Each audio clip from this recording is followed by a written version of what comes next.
Hello, hi, hello everyone out there in the world. Here for this reading. Happy May to you. Hope I didn't break something. It didn't sound good when it landed. What was that? Oh, I see. No, all is well. All is good.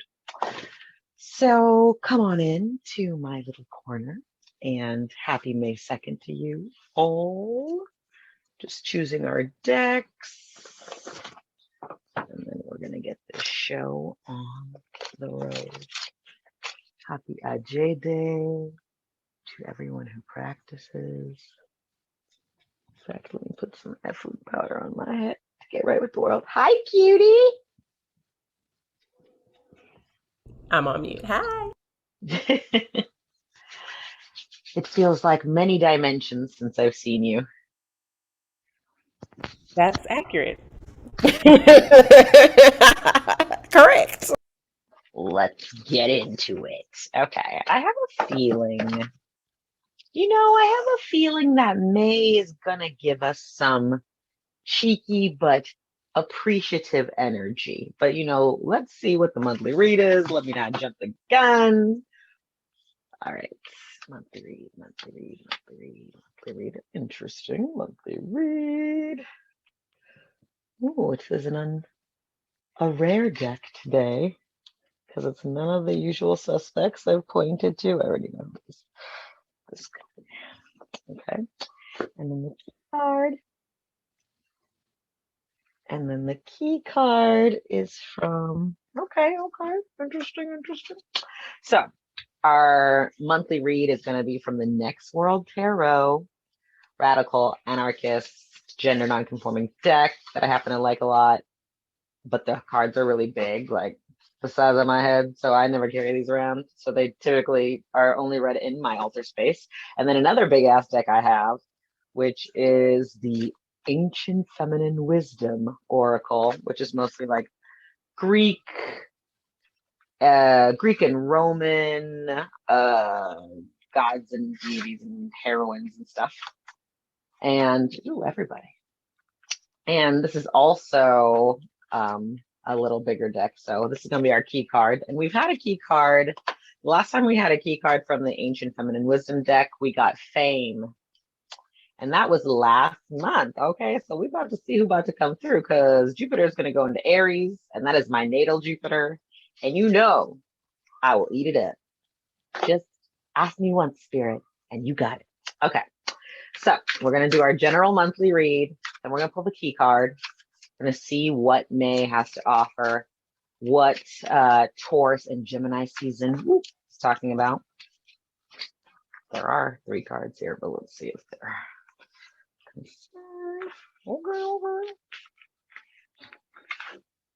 okay. Look, that was easy. Okay, then just fell out the deck. And let's see if I need to do the key card now. Key card comes now.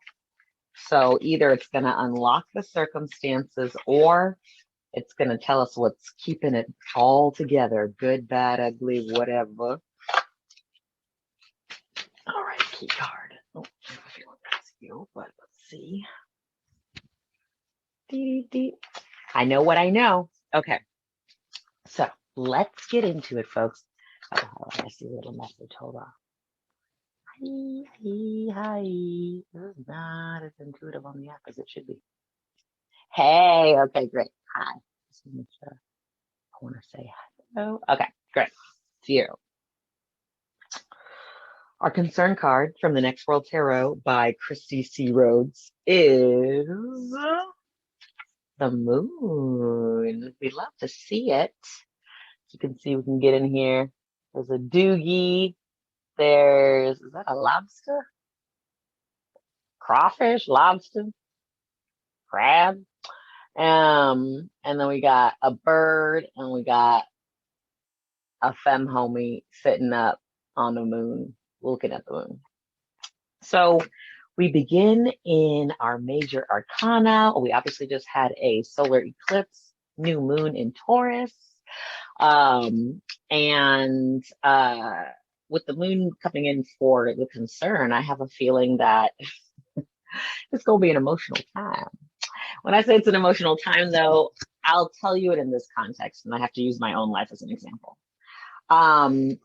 So recently, my skin has been showing like signs of autoimmune issue that I haven't seen in maybe like 3 or 4 years.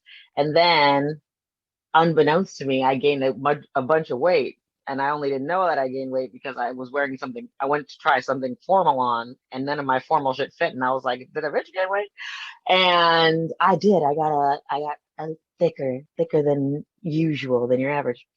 And and then I have my partner situation, person, lover, being. And this person has been showing more. This person has been showing even more affection. So I'm having this like very emotional, interesting thing in my head where I'm like, this is a strange crux to be in, a place where I have trauma response with my autoimmune issue, where I have to figure out a new way of showing up because not all my clothes fit. So I literally just have to like remix my closet in ways that I haven't before. Um, and then receiving the affection from a person I care for that I have been wanting all along. So what I recognized is that this is a much more emotional time, and I know that because I am going through I am in the feelings, and I'm not so capable or even interested really of like analyzing the feelings or like intellectually overseeing the feelings. I'm just actually feeling my way through it. And so, of course, I'm also in the middle of rewriting, or not rewriting, but like writing and recording my second album, which is about relationships that didn't make it to the shore. And I've been having dreams. I recently had a dream of my dad having like set up this jazz event outside. Actually, this is kind of a funny like segue, because my dad organized this jazz event outside. I arrived there. I knew I was supposed to get on the mic, and there was this George Bush JFK character singing, blue-eyed jazz. And and I didn't end up getting on the mic because I was like so confused by it. But then I was in the dream, I was aware that like it wasn't the Bush or JFK that I knew, and I was like, I gotta get on the mic. But and then in another dream connected to that one, my dad was like, "Why aren't you singing with emotion?" So all these emotional things happening to my physical being that force me to be attentive and present within my physical being are harmoniously constructing. Yes, my dad's my vocal coach, he always wanted me to be a musician. And so all these physical changes have caused me to ground in the body, and to ground in the body is to be intimately connected with your emotions, because emotions and physicality are intimately and intricately connected. But specifically on Earth, those are like our most earthern qualities, right? We have consciousness awareness. Some people want to call that intellect. We have our spirituality. We can also call that consciousness awareness or energy or whatever we want to call it. But like blood and bone body and feelings through the body, this is a very earthly experience.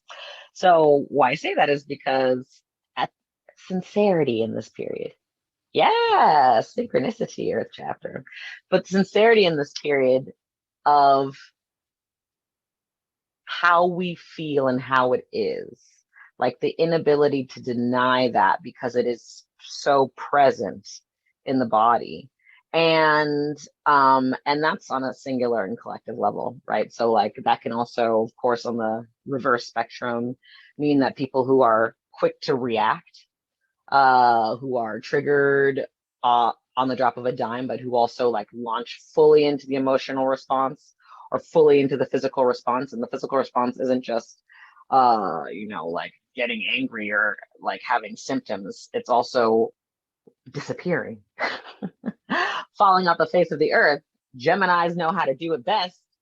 No lie. So I just remind you that as we get into this emotional time, that since you cannot get around your feelings, since our feelings are always there, that it's actually more important to recognize the 4 emotional intelligence factors. 1, I am feeling a way. 2, what way am I feeling? 3, do I like feeling this way? Do I not like feeling this way? 3.5, if I do or do not, can I look back on my personal history and observe anyone else or anything else that has caused a similar feeling or reaction? And then step 4, based on the first 3.5, how am I going to act about this? Am I going to prolong this feeling? Or am I going to put an end to this feeling? How do I own what is coming up for myself? And to do this with a sense of compassion and grace, because we can't forget we got that dog in the picture. And then, loyalty, steadfastness. And then we have, them little pinchers, which I'm going to say it's a crab. It's giving crab. So coming into this Cancer season, it is in Cancer. So yes, for sure. It says water, Cancer, the moon, because in this deck there's astrological assignations. So I also think that speaks to coming home to the feelings. And coming into a place of wanting to be in a state of equilibrium, a state of consistency, and let's say easeful, soothing, comfortable state of being, as opposed to thriving on anxiety or pressure or under pressure, all these things that sort of worked in the late stage capitalist, white cis heteropatriarchal, business as usual system are really, they're just coming about this. So as that happens, don't fret. Find out what makes you feel emotionally intelligent and continue to do that. Now, opportunity, obstacle. How are we treating the concern? Is it an obstacle? Is it a stepping stone? And we have the 4 of Wands. I can deal with that. Which is Venus and Aries. Stop it, Spirit. As today Venus is in Aries. Okay, so just allow Spirit to be like, I see you. And we see it says harmony there. We got somebody playing the accordion.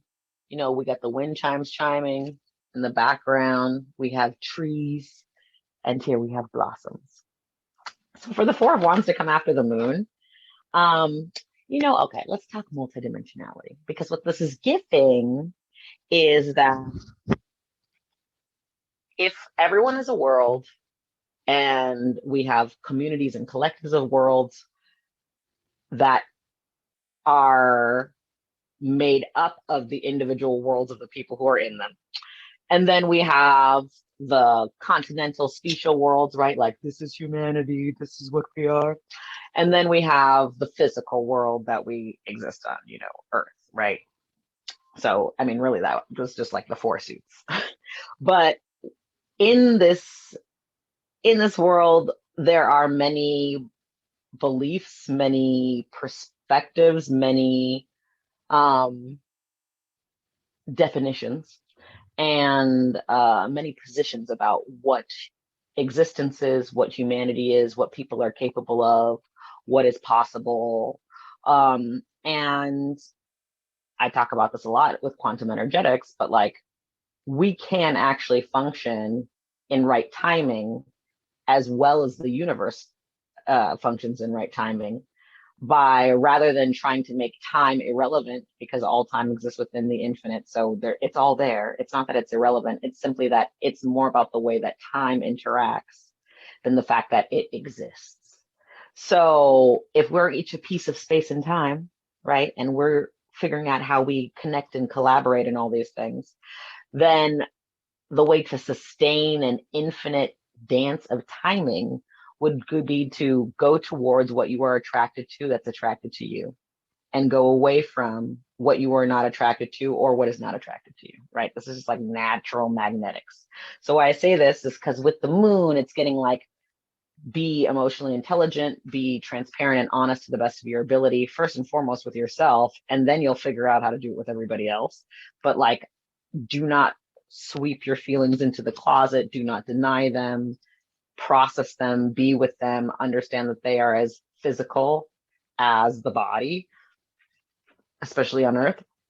And then recognize that as you do that, then you send out the actual coordinates of your true nature. And existence, knowing your location, can send you your motherfucking people. And your people, the four wands, will cohere to you. Because here's the thing, like, about whatever, supremacy ideation as a concept is not terrible. I mean, if it kept to itself, if it wasn't supremacy ideation plus, it would be fine, because motherfuckers would just feel the way that they felt and they would lord over their own lives and shit would be chill, because that ain't got nothing to do with me. That ain't my life. But that's when you're actually appreciating the right timing magnetics. Because if I don't like you, then I just don't spend time focused on you, working with you, living around you, doing anything with you. I go away from you because we are not attracted to each other. So if I do that, then I can create that natural vacuum. We know existence abhors a vacuum. When I go towards what's attracted to me and I'm attracted to, I create this great big vacuum. When I go towards what I'm attracted to that isn't attracted to me, or what isn't attracted to me that or what is attracted to me that I'm not attracted to, then existence has a tiny vacuum to fill, and it can only fill it at what I'm already not attracted to, or what is not attracted to me. But if I go towards what is attracted to me, I come into harmony with my people. And even though all these other motherfuckers exist on Earth, because I'm following the natural, energetic rhythm of existence itself, I somehow, some way have very little to do with them. And even if I were to share a train card with them, or a train car, not train car, or if I were to be in a situation where we were on the same street, I would not be paying attention to the world in a way that would necessarily center them. So they would not be a central part of my reality. This is important because we don't have to invalidate what we don't prefer, because guess what? It exists. And I give this example with Los Angeles all the time for people who come here and hate on the city that I was born, bred, and buttered in. I'm like, oh, so you don't like LA, but you're here. And they're like, yeah, I'm like, some people, make a reputation on talking shit about LA. And they're like, and I had someone joking and being like, yeah, we actually talk about shit about it a lot. So I was like, so actually, LA is giving you life. It's giving you fuel. It's giving you sustenance. It's giving you something to talk about. It's giving you a personality. It's helping you define who you think you are as a person. It is basically defining and helping to edify your reputation simply because you get to talk shit about it. So if LA didn't exist, what would your identity be about? If all you like to talk about when you're here is how much you hate this place. It's like, it's giving you something to think about, something to talk about, something to do. Yes, to all the hating and thinking. So I'm just like, if you don't like me, at least I am giving you an important information about what you should and shouldn't go towards. Because if you don't like me, don't come towards me. I don't need to come towards you. I ain't checking for you. So in that sense, you don't have to invalidate what you don't prefer, because it is helping you recognize what you don't prefer. So it has already served you. And having served you from a distance, you maintain that distance by keeping to go towards the shit that you actually give a fuck about. And then you trust that existence made that thing that you don't prefer exist for reasons beyond you, that it doesn't matter because you're minding your business and you're trusting existence and you're taken care of from that natural perspective. So to me, it's like, once you actually become that emotional, intelligent person, and everyone sort of knows who they're dealing with, then all your people naturally attract towards you, and you find yourself in right timing, conscious community, and with a sense of, I can live here. I can know what I'm doing. Like, I can survive this place. I can survive myself. I can survive humanity. And maybe even fucking improve it a little bit, because you will not be surrounded by people who make you feel like you are in a pit of hell. And that's very important. Now, and also, let's not forget that wands has to do with like how we see ourselves and how the world receives us. So we're talking community, and we're talking senses, sensory intelligence, communal intelligence. Okay. And then we have our advantage aversion. What about our character is helping or hindering the situation? Are we getting in our own way? Blur, blur, blur. And we have the Nine of Wands, which, I like the vibes of the Nine of Wands in this deck because we stayed with the Wands, but we have someone trying things out, configuring, and in a sense of peace with many options behind them. And it's also the moon in Sagittarius, and it says resilience. Resilience. So now, obviously, in the traditional Nine of Wands, in the traditional tarot, the Nine of Wands is about ready to fight. And also really like just over motherfuckers. Like, because by the time we get to the Ten of Wands, this motherfucker just picked up all the sticks and left. That was like how sick they were. They were just like, you know what? I've been standing on this mountain since 7 and I'm about tired. So I'm just gonna, it's very much giving like the SpongeBob meme. I'm gonna head out. So the Nine of Wands is sort of when you're so sick and tired of being sick and tired that you just do it. You just do it yourself. You suffer through it. Maybe by the time you get to the Ten of Wands, you suffer under the labor or even under the weight of knowing that you are understanding yourself through community, even when you do not feel that you are in community, and that you're in this position where you're like, wow, do I really have to do it myself? But then there's the relationship that, well, first of all, that's not punishment though. That's the first important thing. It's not punishment to have to do it yourself. From an existential perspective, I mean, people create all kinds of systems that isolate individuals, and that is done in an carceral way. But existence itself, if like that is what ends up happening, existence is not making that happen because it believes that you deserve burden. Existence is making that happen because it knows the depth of your character and capability.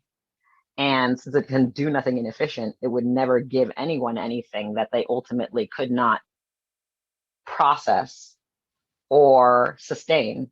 And that doesn't just mean in the physical, obviously, because we're infinite beings. And as many of you know, I believe that the body is in the spirit, not that the spirit is in the body. So it's like, obviously, you may not retain it all in your earthly life because we're the masters of limitation and we nihilistic and we haters. But, once you get out of the physical, you will definitely process what took place in some sort of harmonious way, simply because you have an infinite amount of time to do that shit. So I think that the Nine of Wands in this is sort of like change the narrative. Yeah, you do have to make sure you are in a place of resilience and a place of your preference all by yourself. But you are the only person in charge of you. So it's not all by yourself as in no one else will be there and you'll have no guidance. It's all by yourself as in if you don't do it, how do you have the experience of it being done? Like you have to do it. Because if you want everybody else to do it, you will not have the experience of it being done from the deep sense of peace, from the present sense, from the ability to just know what is that you're capable of something and what is possible. So I was laughing about this with Corinna Rosella on Rise Up Good Witch because we just recorded another tarot for relating in late stage capitalism. And we each picked a card for like the individual, the nation state, the family, the lover. And so we were talking about all these cards. And we were, oh, that totally popped out of my mind telling the narrative behind it. I was thinking Nine of Wands, resilience. If you don't have the experience of it, how do you have the thingy? It'll come back to me later. Or I'll listen to the podcast and I'll talk about it in the notes. But what I was going to say is figuring out, oh yeah, it came back. So Corinna Rosella calls the Knight of Wands the most dangerous card in the tarot.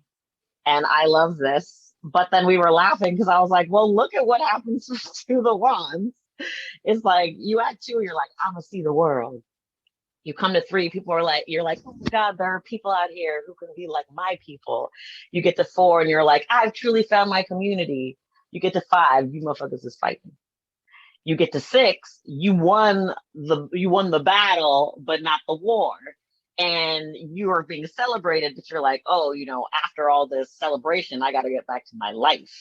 And then you get to 7, and you're like, I don't actually trust these motherfuckers as it is. I didn't realize this. And then 8, you're like, I'm surrounded. They're all around me. Like I'm not going to get out. 9, fight or flight. You choose fight. 10, maybe you won, maybe you got your ass beat, but you're clearly alone and you have like a beast of burden on your back. Then you get to the page who's like desiring retribution, like I need to do something. And by the time you get to the night, like your sense of honor is just like, I need to restore my reputation. I need to restore my reputation. And so of all the suits, I think that this is one of the ones that is it's the trickiest, because how you see yourself and how the world sees you is in constant fluctuation. And the idea of a reputation is based always on the past.